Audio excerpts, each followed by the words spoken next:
ஐயனார் துணையில அடுத்து என்ன நடக்க போகுதுன்னு வாங்க பார்க்கலாம். சோழன் ரொம்ப சந்தோஷத்தோட வீட்டுக்குள்ள வர்றாரு.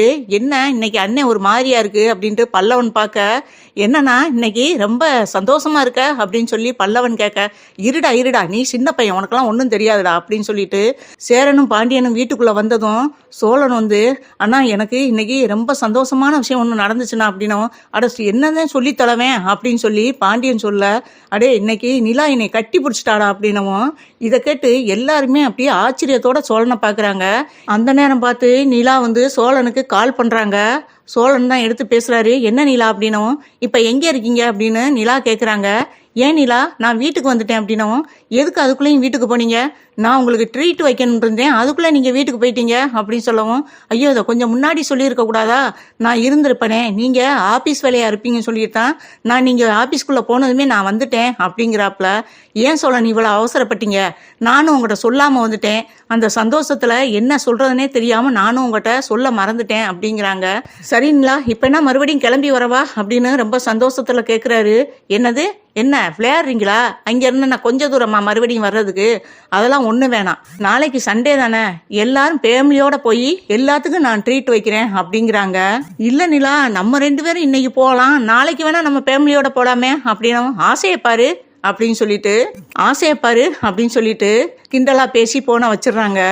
வார்டா பாண்டி, எனக்கு ட்ரீட் வைக்கணுங்கிறாடா உங்க அண்ணி, கொஞ்ச நேரம் வெயிட் பண்ணி இருக்க கூடாதா? அதுக்குள்ள என் அவசரப்பட்டு வீட்டுக்கு போனேன்னு என்னை செல்லமா சத்தம் போடுறாடா போன்ல அப்படின்னவும், அண்ணியா அப்படியெல்லாம் உன்னிட்ட பேசுறாங்க அப்படின்னு பல்லவன் கேட்க, நானா பொய்யா சொல்றேன்? உண்மையை தாண்டா சொல்றேன். அவ தாண்டா ஏன் அவசரப்பட்டு போனியே, கொஞ்ச நேரம் வெயிட் பண்ணியிருக்கலாமேன்னு கேட்டா, நான் தான் எனக்கு என்ன தெரியும், நான் வந்துட்டேன் அப்படின்னு சொன்னேன்.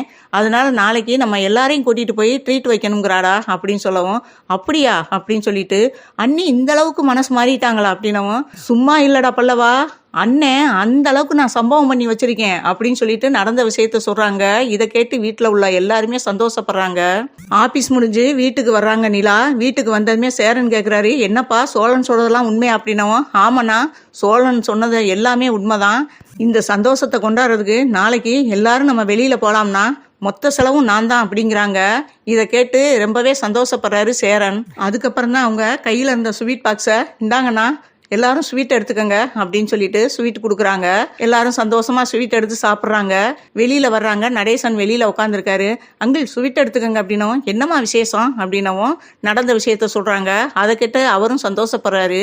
நாளைக்கு எங்கேயும் போயிடக்கூடாது, நம்ம எல்லாரும் வெளியில போறோம் அப்படின்னவும், நீ கூப்பிட்டு நான் வராம இருப்பேனாமா?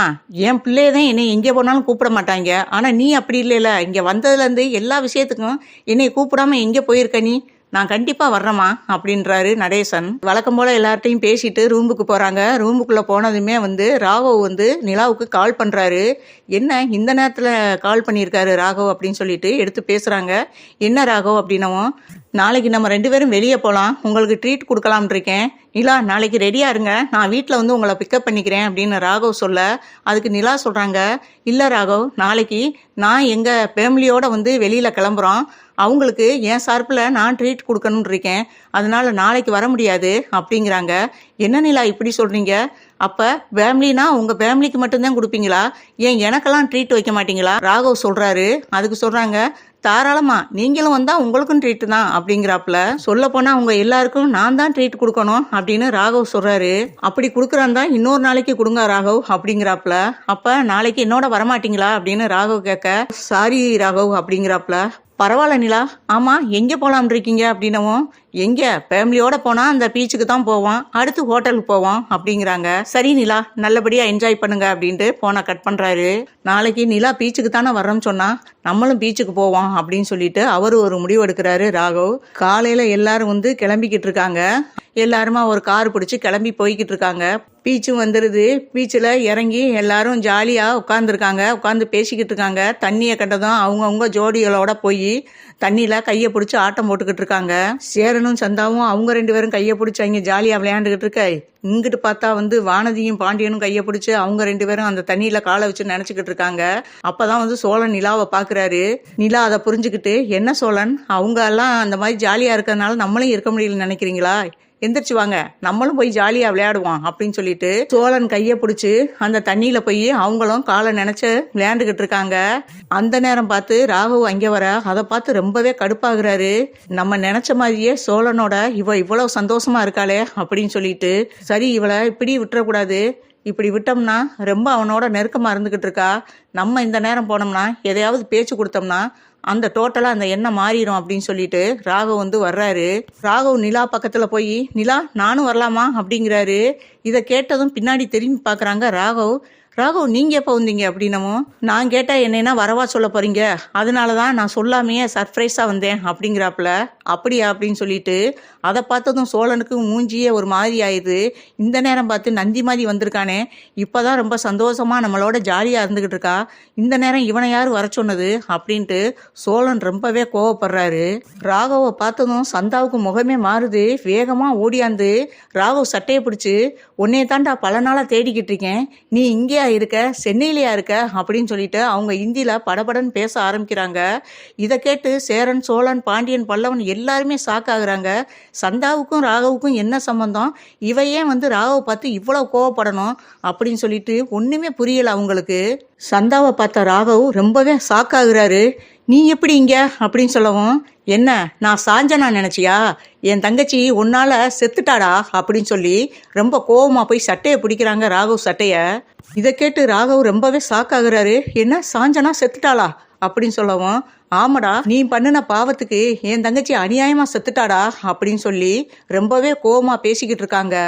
இதை பார்த்துக்கிட்டு இருந்த நிலா, என்ன சந்தா, என்ன நடக்குது, என்ன எனக்கு ஒண்ணுமே புரியல, என்ன பேசிக்கிட்டு இருக்கீங்க, எதுக்கு நீ வந்து ராகவ இப்படி பேசுற, நிலா இவனை பத்தியெல்லாம் உங்களுக்கு தெரியாது, இவன் ரொம்ப மோசமானவன் நிலா அப்படின்னவும், எதை வச்சு சொல்றீங்க சந்தா அப்படின்னவும், என் தங்கச்சி வாழ்க்கையை கெடுத்து குட்டிச்சவராக்குனவனே இவன்தான் அப்படின்னு சொல்றாப்புல.